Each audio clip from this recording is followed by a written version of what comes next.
Assalamualaikum warahmatullahi wabarakatuh. Perkenalkan, nama saya Isnaini Suryaningsih, absen 29, NIM 1262102020076. Di sini saya selaku moderator dari kelompok 1 apresiasi puisi.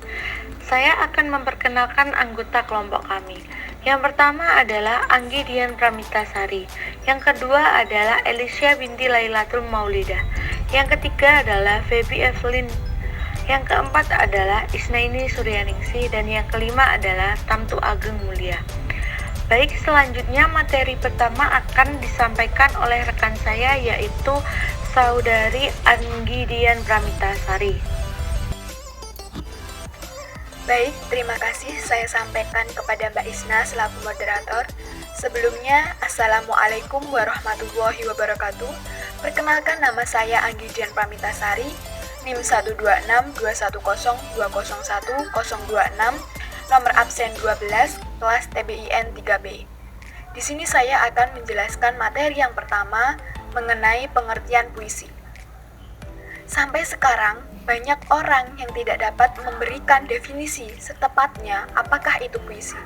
Namun, untuk memahaminya, kita perlu mengetahui bayangan tentang pengertian puisi tersebut. Menurut Pradopo tahun 1999, halaman 7, puisi merupakan ekspresi pemikiran yang membangkitkan perasaan, yang merangsang imajinasi panca indera dalam susunan yang berirama. Semua itu merupakan suatu hal yang penting yang dapat direkam dan diekspresikan, serta dapat dinyatakan dengan menarik dan memberi kesan.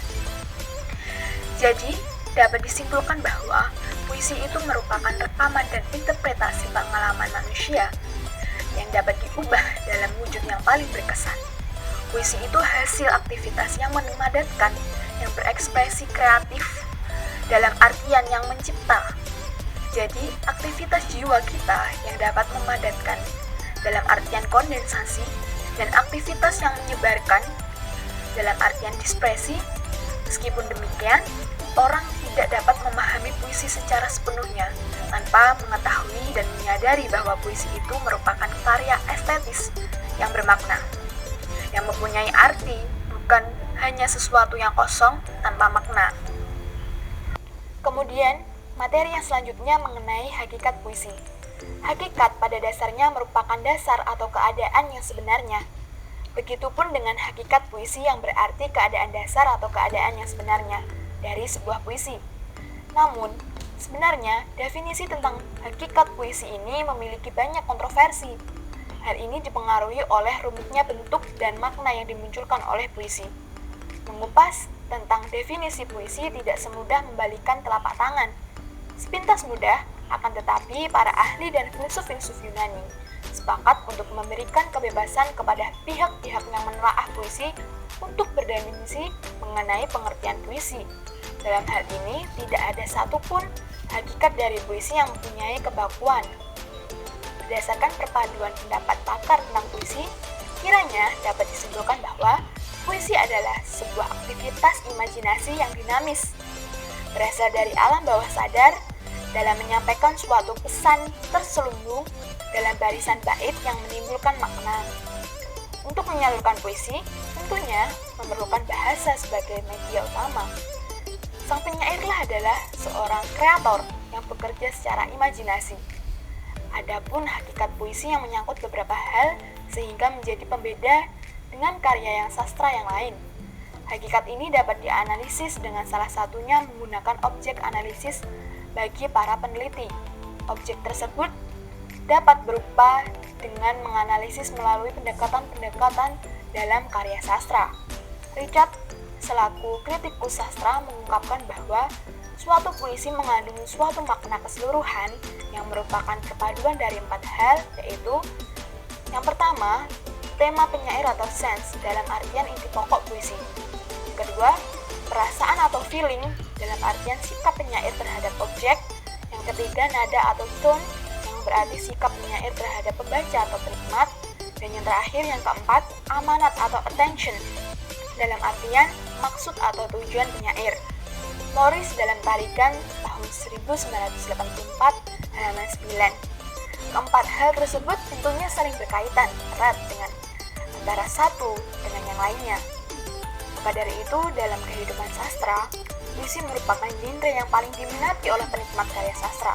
Karena dalam berbagai konsep tentang bentuk puisi sudah dijelaskan oleh para ahli, seperti halnya materi yang telah disampaikan di atas. Perbedaan konsep tentang puisi ini dipengaruhi oleh cara pandang dan telaah dari puisi yang dinikmati. Misalnya, dari kumpulan larik yang indah dalam alunan, rima, dan irama, serta terdapat satu makna yang diselipkan oleh sang penyair tersebut. Pada dasarnya, banyak ahli sebenarnya telah menyimpulkan hakikat puisi dengan menyebutkan unsur-unsur yang hampir sama. Unsur-unsur tersebut merupakan pembangun yang menjadi pokok yang terkandung dalam puisi tersebut. Baik, untuk materi yang kedua akan disampaikan oleh Mbak Elisa. Silahkan Mbak Elisa. Terima kasih Mbak Anggi atas waktunya. Selanjutnya, perkenalkan, nama saya Elisa binti Lailatul Maulidah, NIM 1262102020065, nomor absen 19, dari kelas TBIN 3B. Materi selanjutnya yaitu pengertian dan hakikat apresiasi puisi. Secara etimologis, apresiasi berasal dari bahasa Inggris, appreciation. Kata itu berarti penghargaan, penilaian, pengertian. Bentuk itu berasal dari kata verba to appreciate, yang berarti menghargai, menilai, mengerti. Aminuddin mengemukakan bahwa apresiasi mengandung makna pengenalan melalui perasaan atau kepekaan batin, dan pengakuan terhadap nilai-nilai keindahan yang diungkapkan pengarang. Apresiasi dikembangkan dengan menumbuhkan sikap sungguh-sungguh dan melaksanakan kegiatan apresiasi sebagai bagian hidupnya dan sebagai satu kebutuhan yang mampu memuaskan rohanianya. Waluyo berpendapat bahwa apresiasi biasanya dikaitkan dengan seni. Apresiasi puisi berkaitan dengan kegiatan yang ada sangkut pautnya dengan puisi, yaitu mendengar atau membaca puisi dengan penuh penghayatan yang sungguh-sungguh, menulis puisi, mendeklamasikan, dan menulis resensi puisi. Kegiatan ini membuat orang mampu memahami puisi secara mendalam, merasakan apa yang ditulis penyair, serta mampu menyerap nilai-nilai yang terkandung dalam puisi dan menghargai puisi sebagai seni dengan keindahan atau kelemahannya. Effendi mengatakan bahwa apresiasi puisi adalah kegiatan menggauli cipta puisi dengan sungguh-sungguh, hingga tumbuh pengertian, penghargaan, kepekaan pikiran kritis, dan kepekaan perasaan yang baik terhadap cipta puisi. Oleh karenanya, kata apresiasi berkaitan erat dengan seni, salah satunya masalah karya sastra. Apresiasi dalam suatu karya mempunyai tingkatan. Waluyo membagi tingkatan apresiasi meliputi 1. Tingkat menggemari, yakni keterlibatan pembaca batinnya belum kuat. 2. Tingkat menikmati, keterlibatan batin pembaca terhadap karya sastra sudah semakin mendalam. 3. Tingkat mereaksi, sikap kritis terhadap karya sastra semakin menonjol karena ia mampu menafsirkan dengan seksama dan ia mampu menyatakan keindahan dan menunjukkan di mana letak keindahan itu. Dan yang terakhir, tingkat produktif. Apresiator puisi mampu menghasilkan, mengkritik, mendeklamasikan, atau membuat resensi terhadap puisi secara tertulis. Untuk melakukan apresiasi, khususnya apresiasi puisi, pemahaman mendalam tentang apresiasi puisi memang perlu dilakukan. Agar tidak salah dalam melakukan apresiasi puisi, konsep apresiasi perlu dipahami dengan cermat. Apresiasi puisi terkait dengan sejumlah aktivitas yang berhubungan dengan puisi. Kegiatan mengapresiasi puisi juga dapat dilakukan dengan memahami struktur teks yang membangun puisi. Dengan demikian, untuk mengenal, memahami, dan menghargai puisi dapat dilakukan dengan mengenal struktur bagian puisi tersebut, baik menyangkut unsur, isi, maupun bentuk. Sekian dari saya, terima kasih. Selanjutnya saya persilakan kepada Mas Tamtu untuk menyampaikan materi selanjutnya. Baik, terima kasih Mbak Alicia atas waktunya. Sebelumnya perkenalkan, nama saya Tamtu Ageng Mulia, NIM 1262102031117, absen 36 dari kelas TBI 3B. Di sini saya akan menyampaikan materi berikutnya, yaitu materi tentang jenis-jenis apresiasi puisi. Dalam kaitannya dengan karya sastra, apresiasi dapat berupa penilaian dan penghargaan yang positif atas karya sastra tersebut. Apresiasi tersebut juga dapat dijelaskan secara objektif dan mempertanggungjawabkan sikap tersebut kepada orang lain. Ada dua bentuk sikap apresiatif berdasarkan sikapnya, yaitu yang pertama, apresiasi yang bersifat kinetik, dan yang kedua, apresiasi yang bersifat verbal. Yang pertama, apresiasi bersifat kinetik. Apresiasi jenis ini diawali dengan sikap memberikan minat pada sebuah karya sastra, kemudian ditunjukkan keseriusan dalam melakukan langkah apresiatif secara aktif. Karya puisi. Untuk mengapresiasi karya puisi dapat berupa memperhatikan pembacaan puisi, menyukai puisi-puisi tersebut, berusaha memahami makna puisi yang disukai, mengenal para penyair jenis puisi yang disukai, berusaha dapat membaca puisi dengan baik, membuat puisi sejenis, serta menulis tanggapan atau ulasan mengenai puisi itu. Yang kedua, apresiasi bersifat verbal. Apresiasi jenis ini antara lain dapat berupa pemberian penafsiran, penilaian, dan penghargaan yang berbentuk penjelasan, tanggapan, komentar, kritik, dan saran serta pujian baik secara lisan maupun tulisan. Dalam kaitannya dengan aspek kompetensi menyimak, apresiasi bermula pada proses mendengarkan penyampaian karya sastra secara lisan dengan serius dan seksama. Kemudian berlanjut pada pencapaian langkah-langkah apresiasi yang telah dijelaskan di atas. Untuk pembelajaran tentang apresiasi sastra, semua bentuk karya sastra yang dapat diperdengarkan harus dipelajari. Bentuk karya sastra tersebut dapat berjenis prosa ataupun puisi. Sekian dari saya. Untuk materi berikutnya, saya persilakan pada Mbak Feby. Baik, terima kasih Mas Tamtu atas waktunya.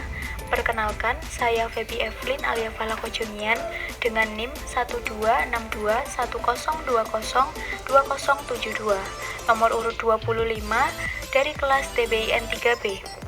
Di sini saya akan menyampaikan materi selanjutnya atau materi terakhir, yaitu tentang tingkatan atau tahapan apresiasi puisi.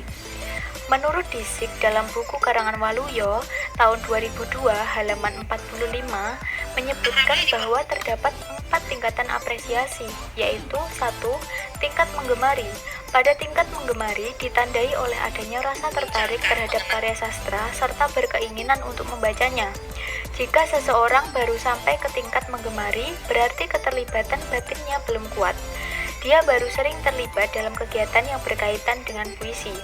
Jika ada puisi, ia akan senang membaca. Jika ada pembacaan puisi secara langsung atau berupa siaran tunda di televisi, ia akan menyediakan waktu untuk menontonnya. Jika ada lomba deklamasi, ia akan melihat, dan seterusnya. Pada saat membaca, seseorang mengalami pengalaman yang ada dalam sebuah karya. Kemampuan mengalami pengalaman pengarang yang tertuang dalam karya dapat menimbulkan rasa nikmat. Kenikmatan itu diperoleh antara lain karena seseorang telah berupaya menerima pengalaman orang lain dan berhasil menerima sehingga merasa puas. 2. Tingkat menikmati. Dalam tingkat menikmati, seseorang mulai dapat menikmati karya sastra karena pengertian di dalam dirinya sudah mulai tumbuh atau ada. Pada tingkat ini, keterlibatan batin pembaca terhadap puisi juga sudah semakin mendalam. Pembaca akan ikut sedih, terharu, bahagia, dan sebagainya ketika membaca puisi, karena sudah mulai mengenal, memahami, merasakan, dan mengambil makna pengalaman orang lain yang dicapai dalam tingkat menggemari. Pembaca atau pendengar pembacaan puisi mampu menikmati keindahan yang ada dalam puisi itu secara kritis. 3. Tingkat mereaksi. Tingkat mereaksi ditandai oleh adanya keinginan untuk menyatakan pendapatnya tentang karya sastra yang telah dinikmati. Di tingkat ini, daya intelektual mulai bekerja lebih aktif karena pada tingkatan ini seseorang sudah memahami mengenai pengertian-pengertian teknis seperti alat retorika, citraan, bahasa kias, persajakan, dan sebagainya. Pada tingkat mereaksi, sikap kritis terhadap puisi lebih menonjol karena ia telah mampu menafsirkan dengan saksama dan mampu menilai baik buruknya sebuah puisi. Penafsir puisi mampu menyatakan keindahan puisi dan menunjukkan di mana letak keindahan itu. Demikian juga jika ia menyatakan kekurangan suatu puisi, ia akan mampu menunjukkan di mana letak kekurangan tersebut. 4. Tingkat produktif. Tingkatan produktif atau menghasilkan yakni seseorang sudah mulai menghasilkan atau menulis karya sastra yang dihasilkannya dan berguna bagi perkembangan sastra itu sendiri, baik secara kualitatif maupun kuantitatif. Selain itu, apresiator puisi juga mampu mengkritik, mendeklamasikan, atau membuat resensi terhadap sebuah puisi secara tertulis. Dengan kata lain, ada produk yang dihasilkan oleh seseorang yang berkaitan dengan puisi. Baik, itu saja yang dapat saya sampaikan. Untuk selanjutnya, saya serahkan kepada moderator. Saya sampaikan terima kasih kepada seluruh pemateri yang telah menyampaikan materinya masing-masing. Di sini saya selaku moderator atau perwakilan dari kelompok 1 memohon maaf yang sebesar-besarnya jika ada salah kata dalam presentasi kali ini.